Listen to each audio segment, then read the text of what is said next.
Welcome back to the news at 10. Let's take a look at some of the pictures that you sent into Eyewitness Portal. We begin with this one.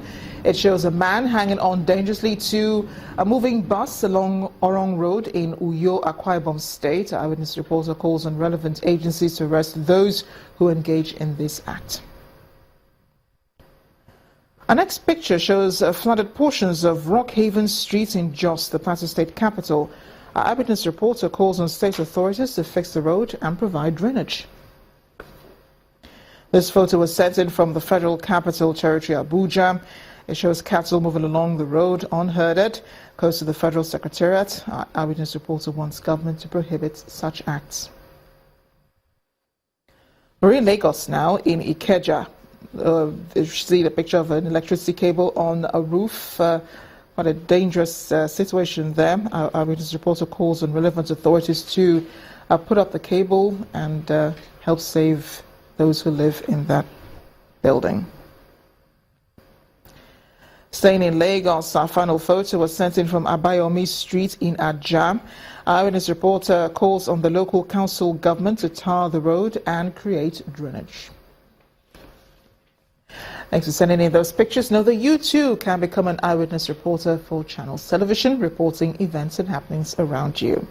Now, over 400,000 residents in Makurdi, the capital of Benue State, lack access to potable water. Some of the residents who spoke with Channels Television claimed the last time they had access to clean water was 10 years ago. Tonight, our community report examines the challenges these people face and how the state authorities intend to resolve it.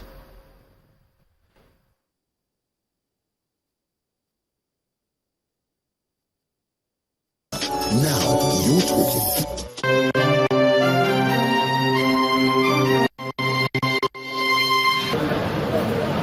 Water casks on tankers are a common sight in Makurdi, the Benue State capital.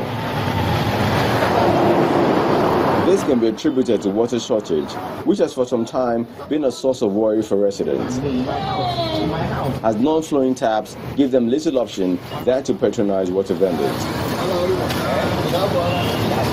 But there is also a problem of where the water is gotten from, which this environmentalist says can lead to an outbreak. With this situation, water consumption is not healthy in Makurdi because looking at the dump site around, the medical waste, persistent organic pollutant like pesticides, herbicides containers over there. So these herbicide containers, you cannot treat them.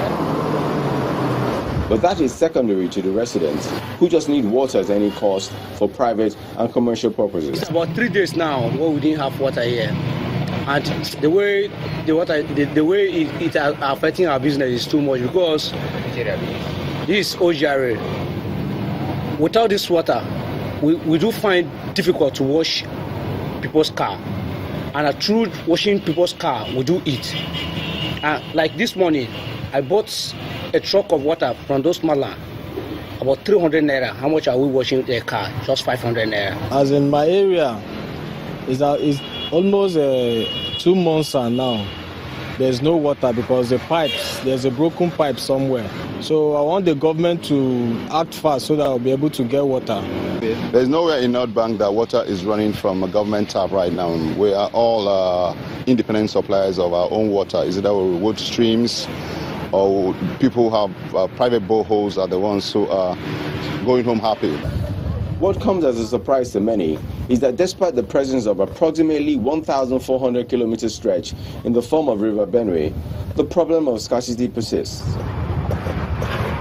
The authority responsible for ensuring water is adequately spread is the Benue State Water Board. So what does the General Manager have to say about the problem? Benue State has to get a water law for herself.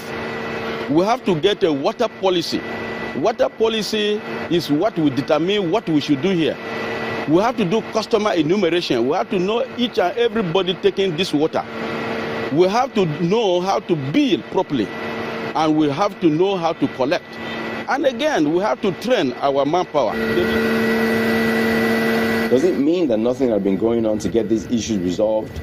There is some good news of a $2.5 million grant to service the water treatment plant. The hope on this is that the promise made by the government to resolve this issue does not go down the drain.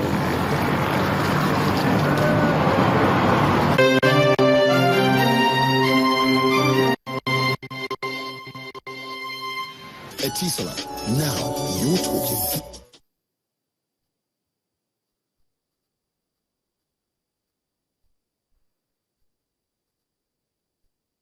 Meanwhile, over 52 billion Nigerians who do not have access to water supply may soon heave a sigh of relief if plans being made by the federal government are properly implemented. Presenting a 14-year action plan for the water sector in Abuja, the Minister of Water Resources, Mr. Sulaiman Adamu, says the 37-page document contains immediate and long-term strategies that will resolve prevailing challenges in the sector. In Nigeria, there may be water everywhere, but definitely not enough to drink and for agricultural purposes. This ugly development is due to the inability of the federal, state and local governments to make potable water available to its citizens and for irrigation. But the present administration appears ready to turn the tide as it rolls out a new master plan for the water sector.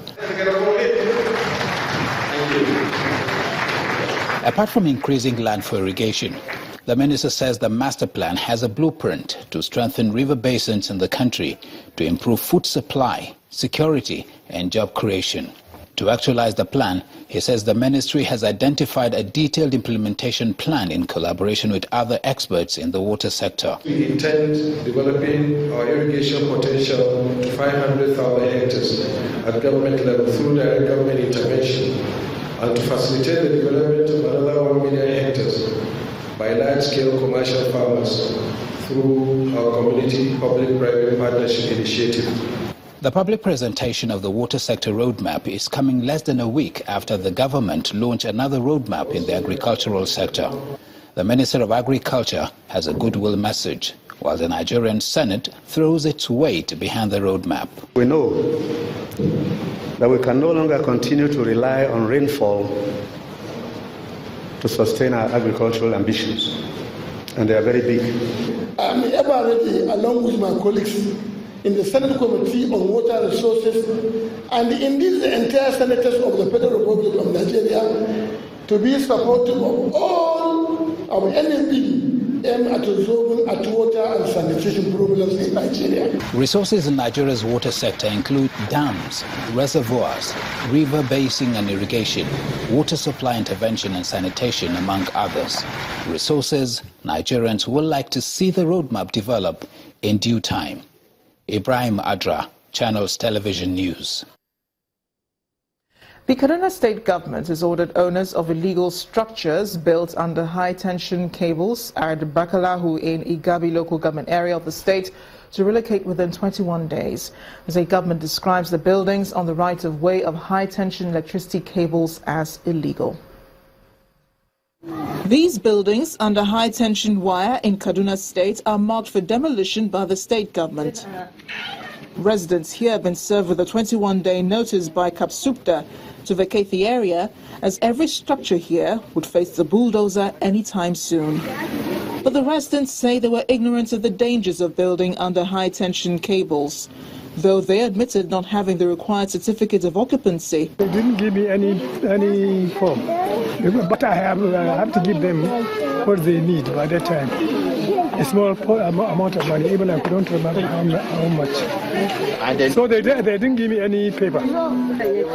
They appeal to the state government to consider their plight by providing them with alternative settlement. They want to demolish our house, and now it's raining season. We don't have anywhere to go. So we are appealing to government to let them consider us, because all here we are less privileged people.